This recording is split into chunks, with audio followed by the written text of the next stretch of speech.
Y hoy me acompañan en el programa dos maestros, ganadores del premio Horacio Zeballos en esta categoría. Un par de tromes, unos capos, unos maestros que dan orgullo, que nos hacen sentir que todo es posible en la educación con maestros como ellos. Está con nosotros el profesor Álvaro Alarco. Profesor Alarco, ¿cómo le va? Bienvenido. ¿Qué tal, Carlos? Gracias Mucho por gusto. estar con nosotros. Un profesor muy joven, además. Gracias Sí. por acompañarnos. Gracias. Y el profesor Anián Urtecho, que está con nosotros, también ganador del premio Horacio Zeballos Gámez. Profesor Urtecho, qué gusto tenerlo y conocerlo. Bienvenido. Gracias, Carlos, por la invitación. Gracias por estar Acá con estamos nosotros. para responder todas sus preguntas. Encantado. Estamos en una buena conversación con ustedes, sin duda. Profesor Alarco, ¿qué edad tiene usted y qué enseña? Bueno, yo tengo 29 años y enseño comunicación Comunicación, ¿en dónde? en el colegio La Sagrada Familia de la Victoria. En La Victoria, correcto. ¿Colegio público, colegio particular? Público. Colegio público. Ujú. ¿Por qué quiso ser usted maestro? Bueno, siempre tuve como modelos en un profesor de literatura. Ajá. En un inicio, la verdad, me ligó más la literatura. Ok. Siempre. Pero luego me di cuenta que con la literatura yo podía cambiar, aportar más que todo a los jóvenes, a los niños. Y es por ello que opté también por la docencia y ligando el hecho de enseñar la literatura, ¿no? De acuerdo. Y en su caso, profesor Urtecho, usted es profesor Del Instituto Argentina, del Instituto Argentina. ¿Qué enseña usted, profesor? la unidad didáctica de formulación y evaluación de proyectos de inversión. Toma ya, que se dice fácil, pero debe tener sus complejidades. ¿Cuántos alumnos tiene usted, profesor Urtecho? ¿Cuántos han pasado por sus manos? Bueno, desde el tiempo que vengo enseñando en el instituto, he cumplido 25 años 25 años de de maestro. servicio. Sí. Por lo tanto, pues, si usted hace números, son generalmente 3 secciones que tengo en cada ciclo. Por ciclo. Son dos por año. 2 por año. Y un Por promedio, 25. un promedio de 40 alumnos por aula, imagínese la cantidad de... No, le debe pasar que va usted por la calle y dice, profesor, y usted no reconoce, Sí, ¿no es sí. cierto? Es Sí, que hay es tantos cierto, chicos que han es pasado, cierto. claro, Sí. por supuesto. Varias veces he tenido esas experiencias porque a veces me encontraba, por ejemplo, ahí cerca al instituto, está Plaza Vea. Y ya. Una vez llegué ahí y me saludó una persona, profesor, ¿no? Además con mucho cariño, Usted no seguro. recuerda, Claro. ¿no? Y estaba, digamos, trabajando ya en una oficina bancaria. Qué maravilla, ya se había enganchado al trabajo, tenía empleo y lo recordaba usted. Lógico, así De acuerdo. Profesor Alarco, ¿por qué decide usted participar en el premio Horacio Zeballos Gámez? ¿Qué lo motiva? En el tiempo de pandemia, otro profesor que pudo conseguir el premio Horacio Zeballos en el 2010, que fue Pedro Novoa. ¿En qué categoría? Novela corta, En en, novela corta. en esa época, Ok. ¿no? Él fue en la edición 19 del Horacio Zeballos. Y yo le hice una narrativa, me llamó mucho la atención, y en los tiempos de pandemia, él convocó a jóvenes por sus redes sociales para hacer un libro colaborativo, Ok. que era de cuentos. Y bueno, yo me animé, le escribí, justo también le comentaba de una novela que había leído de él, ¿no? Y le di mis impresiones, tuvimos un diálogo, le comenté que estaba interesado en aportar en esa antología, ¿no? Y bueno, se da, como era tiempos de pandemia, estábamos encerrados, todo fue de manera virtual, Entiendo, claro. Exitosa. era por Zoom. Y en estas reuniones de Zoom, él nos comentaba, éramos 5 jóvenes, que nos instaba a participar en estos premios, en Ok. estos concursos, ¿no? Porque Todos él, maestros entonces. la mayoría, La mayoría. porque él era profesor de la Facultad de Educación de San Marcos, De acuerdo. ¿no? Y nos invitó, nos instó, ¿no? A que ustedes anímense, siempre concursen en cualquier premio. Claro, Y ahí- arriésgate, digamos, Ujú. sin miedo al éxito. Exacto. Y De fue acuerdo. por ello que también como él ganó ese premio y más ahora que yo también estaba ya dentro de la carrera docente, dije, me animé, ¿no? Y dije, voy a aportar este cuento. Correcto. ¿En qué categoría ha ganado usted, profesor Alarco? Categoría cuento. En la categoría cuento. Primer puesto. Correcto. Correcto. ¿De qué trata su cuento? Bueno, en sí toca temáticas que a mí me llaman mucho la atención últimamente, que es la paternidad. Ok. Hay una literatura abundante sobre la paternidad. Seguro.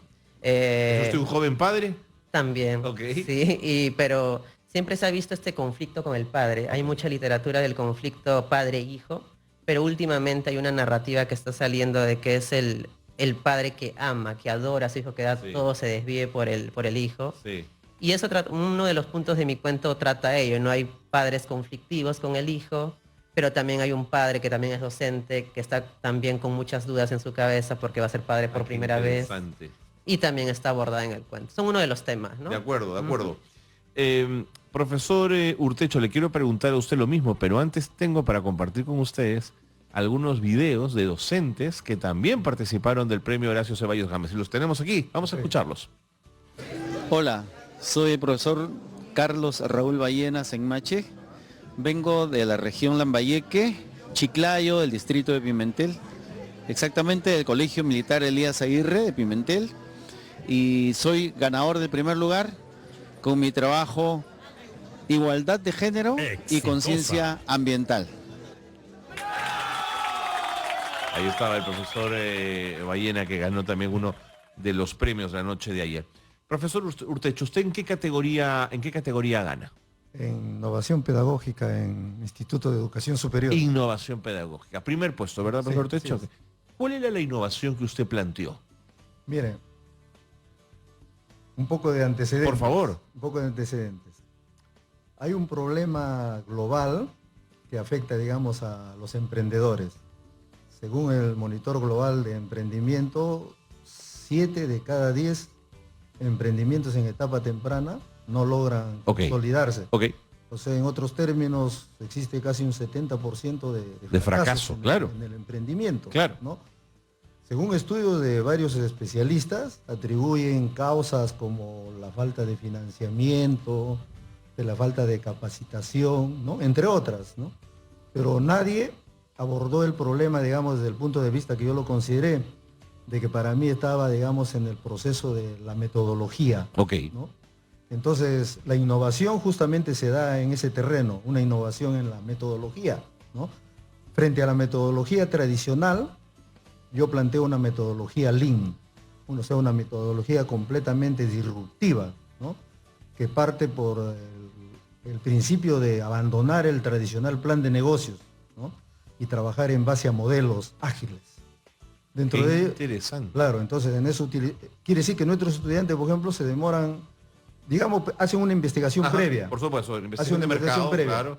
Una investigación previa para detectar problemas. Por supuesto. ¿no? Y en base a eso, digamos, en una sesión, ellos elaboran el modelo de negocio que le llamamos nosotros. ¿no? Es una hoja nada más de 9 bloques donde plantean en cada uno de los bloques hipótesis, ¿no? Eso sustituye a los cientos de páginas que puede tener un tradicional plan de negocio. Por supuesto. ¿no? Entonces después viene la segunda fase, que es la validación de ese modelo de negocio. ¿no? Como son hipótesis, entonces se tiene que validar. Entonces nosotros le llamamos el mini canvas porque nos centramos exclusivamente primero en validar, digamos, si ese problema es un problema real y que causa dolor a muchas personas u organizaciones. Ya. ¿no? Y que además existen una buena cantidad de personas u organizaciones que tienen ese problema, ¿no? Esa es la primera validación, ¿correcto? Una vez que se valida eso, después de varias iteraciones, de rondas de entrevistas, se valida si el planteamiento de la solución realmente lo percibe las personas o las organizaciones que tienen problemas como algo que realmente les resuelve el problema. De acuerdo. Una vez validado eso, se crea el prototipo, se valida también el prototipo con la funcionalidad y características que requieren realmente los que tienen el problema. Qué buena idea. Y de esa manera, lógicamente, ya se tiene un producto y a la vez se ha creado también clientes. Un pequeño grupo de clientes, pero ya hay clientes. Lógico. O sea, el modelo termina ya vendiendo. Entonces, de un plan A hemos pasado a un plan que funciona. Entonces, estamos listos para iniciar el otro camino, que es, digamos, con visión empresarial. ¿Y el concurso, el premio Horacio Ceballos Gámez, lo obligó a sistematizar y a organizar toda la propuesta? No. Esto, por eso les decía, tiene antecedentes desde el año 2016. Yo tengo bastante premio, digamos, a través del Ministerio de Educación. Ya, por ese tema también. Claro, pero ha sido una metodología que fue evolucionando, ¿no? Buena idea. El 2022, justamente el año pasado, el Tecnológico de Monterrey me seleccionó dentro de todos los proyectos de Latinoamérica. ¡Qué maravilla! Dentro de 20 proyectos fueron seleccionados a nivel de Latinoamérica para un programa de incubación, ¿no? Y tuvimos 6 meses en el Tecnológico de Monterrey, ¿no? ¡Qué maravilla! Y ahí donde terminamos de desarrollar la página web. Y en la página web justamente ahí hemos planteado las rutas ágiles. Este nuevo modelo. El nuevo modelo. Bacán. De tal manera que el estudiante o el emprendedor ingresa a nuestra página, inmediatamente tiene las dos rutas, ¿no? Ok, y elige. Modo startup o modo De acuerdo, empresa. de acuerdo. Primero tiene que recorrer, digamos, en modo startup, porque es la etapa experimental. Claro, creación y validación del modelo de negocio. Una vez que valida eso, da el tránsito al modo empresa, donde ya se ejecuta el modelo de negocio, pero en todo el mercado objetivo. Qué buena idea. Sí. Qué buena idea. Profesor Urtecho, la profesora Susi Castro está con nosotros también a través de un video. Ok. Y esto fue lo que nos contó, también ganadora del premio Horacio Ceballos. Hola a todos los amigos de Escuela Abierta, mi nombre es Susi Castro Silupú, yo soy ganadora del primer puesto este año en el premio Horacio Ceballos Gámez en la categoría 3, Innovación Pedagógica para el Aprendizaje Escolar. Me equivoqué. Innovación Tecnológica. No te preocupes, nuevamente, dale. Ya, Innovación Tecnológica. Abierta, mi nombre es Susi Encantadora Castro. la profesora. Se equivocó al final, pero lo hizo muy bien, con mucho énfasis.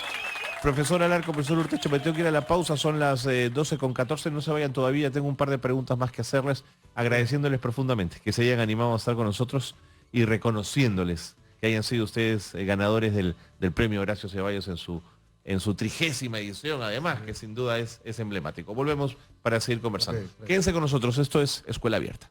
Qué bueno que están con nosotros en Escuela Abierta porque estamos con dos profesores extraordinarios. Uno muy joven, el profesor Álvaro Alarco, profesor de literatura y además escritor. Ha ganado en la categoría Cuentos en el premio Horacio Ceballos Gámez. Y con el profesor Urtecho, profesor de un instituto superior, un especialista en tema de negocios. Además, no solo reconocido en el Perú, se lo han llevado a todas partes al profesor Urtecho. Estamos muy contentos de tenerlo también con nosotros. Profesor Alarco, ¿ya publicó cuentos? ¿La gente ya puede conocer su talento? ¿Puede buscar sus libros en una librería? ¿O todavía está buscando quién abra sus puertas editoriales a su talento, profesor? Bueno, en revistas virtuales, en antologías virtuales, sí tengo algunos cuentos Algunas ya cosas publicadas. Ya publicadas y en Ok. una antología también que salió que se llama Relatos de Pandemia, en De una acuerdo. librería independiente. Ok, Pero un cuento, ¿no? No es como que todo una antología De acuerdo. de todos mis cuentos. ok. Ujú. El cuento es una cosa, la novela es otra, pero muchos de quienes comienzan por cuento transitan hacia la novela. ¿Le provoca seguir ese camino o lo suyo cree que es el cuento corto y el golpe directo de la historia? Lo tengo presente en mí siempre, pero lo siento muy un reto, ¿no? Porque es también por el hecho de la extensión, el hecho de los personajes. Pero sí, yo siento que con más lecturas, porque siento que también me faltan más lecturas, Ok. conocer más Hay que autores, seguir aprendiendo. más técnicas, narrativas. Siento que en unos años De podría acuerdo. crear una narrativa más extensa. Y cuando sus alumnos del Colegio de la Victoria le dicen, profe, yo quiero ser escritor como usted, Oh. ¿qué le mueve? ¿Qué fibra le toca, profesor Alarco? Ahorita es para mí, bueno, es un honor, pero también es como que también nuevamente un reto porque los estudiantes no tienen tanto ese hábito por la lectura. Se va perdiendo, ¿no? Exacto, más aún también no hay tanto apoyo por los padres. Ahorita yo estoy siendo tutor de un aula, siendo más preciso, del primero B. Ya. 24 jóvenes que me han cambiado la vida, conocerlos, cada uno tiene una historia que podría llevarse una narrativa, un cuento, pero también conozco a sus padres, algunos padres de familia, y se ve, ¿no?, que algunos también por las condiciones del contexto también de la Victoria, mucho se ve también el abandono por parte. Qué duro es eso, ¿no? Qué y, difícil. y también no se ve ese apoyo para tal vez comprarle un libro. Yo le digo, Claro. Y no son baratos los libros, entonces, también. claro. Y yo les doy opciones, ¿no? Por ejemplo, pueden irse a la Feria de Amazonas, Sí, libros señor. de segunda, Sí, señor. por Quilca también, que hay Quilca, libros más Camaná, hay unos económicos, libreros buenísimos. libros sí, por supuesto. económicos, pero a pesar de difícil. ellos es complicado. Ujú. Profesor Urtecho, luego de 25 años de docencia, los pies no están cansados, el alma no está trajinada, profesor Urtecho, y ya mucho telefonito, mucho móvil, mucho celular y poca atención en clase. ¿Cómo lo vive después de 25 años? Bueno, me parece que estuviera recién empezando. No le creo.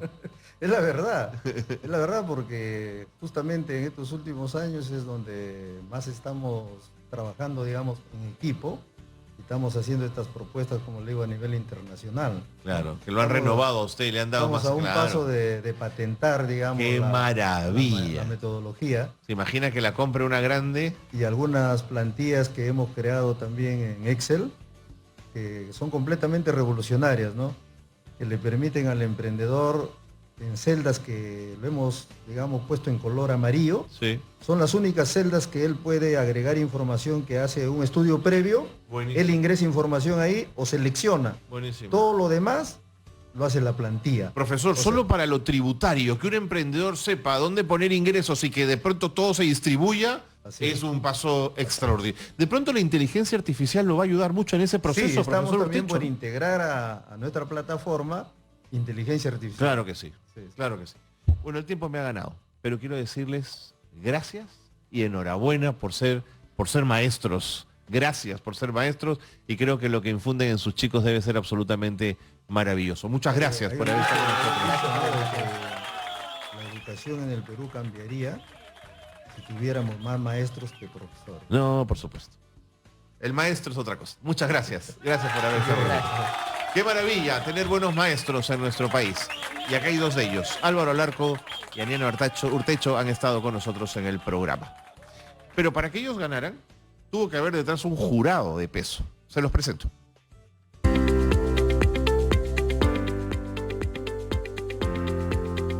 Partiendo del conocimiento de su comunidad, entorno y tradiciones, rescata las canciones originarias para convertirlas en un recurso de aprendizaje potente, retador y capaz de motivar las competencias comunicativas y además logrando no solo involucrar a los estudiantes, sino a sus familias también, quienes desde sus saberes ancestrales aportan al desarrollo educativo de sus niñas y niños. Me parece que es un trabajo pertinente, de alto impacto, con uso de la tecnología de manera transversal, con aplicaciones muy buenas, muy adecuadas a lo que se pretende. Y el proyecto tiene en cuenta los ejes transversales que componen nuestro currículo nacional. Este proyecto tiene un enfoque innovador y creativo que busca fortalecer las habilidades socioemocionales y tecnológicas de los estudiantes. Mediante el uso de un lenguaje audiovisual, el proyecto proporciona a los estudiantes un espacio donde ellos pueden expresar sus emociones y vivencias personales, al tiempo que desarrollan habilidades creativas y tecnológicas y fortalecen su inteligencia emocional. Contaba con realismo esta historia, creo que nos ayuda a entender mejor quiénes somos, qué tipo de experiencias tenemos hoy en nuestro tiempo, en nuestro país, en este caso en la ciudad de Lima. Y sobre todo nos invita a asomarnos un poco al mundo de los adolescentes en este contexto. El autor muestra una honda preocupación por la polarización política que actualmente se vive en el Perú y que a decir de este se puede erradicar formando a nuestros estudiantes desde los primeros años de la educación básica regular a través de la capacidad de deliberar en torno a los asuntos públicos, en contraposición al debate.